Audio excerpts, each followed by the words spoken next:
Veligonda project మాకు ఎప్పుడు వస్తుంది, అందుతుంది, నీళ్లు అందుతుంది అని అడుగుతున్నాను సార్. ఏంటమ్మా అయిపోయింది కదమ్మా వెలుగొండ?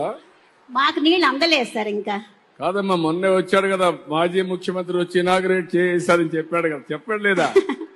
ఇంకా రాలేదు సార్. నీళ్లు లేకుండా చాలా కష్టం. కాదమ్మా, ఈ ఊరికి వచ్చాడు కదా, జ్ఞాపకం ఉందా నీకు? అంటే నీళ్లు రాలేదు సార్ మాకు. కాదమ్మా, నీకు జ్ఞాపకం ఉందా లేదా? ఉంది సార్. ఏం జ్ఞాపకం ఉంది? వచ్చారు, చూసారు, వెళ్ళిపోయారు. కానీ కాదమ్మా, ఇనాగ్రేట్ చేశాడు కదా, ఇనాగరేషన్ అయ్యింది సార్. నీళ్లు కూడా తెచ్చానని చెప్పాడు కదా. రాలేదు సార్, ఒట్టి మాటలేదు సార్. కాదమ్మా, నేను ఇంకా అయిపోయింది అనుకుంటున్నాను. లేదు సార్, నీళ్లు రాలే. ఏమ్మా నీళ్లు వచ్చాయి ఇక్కడికి?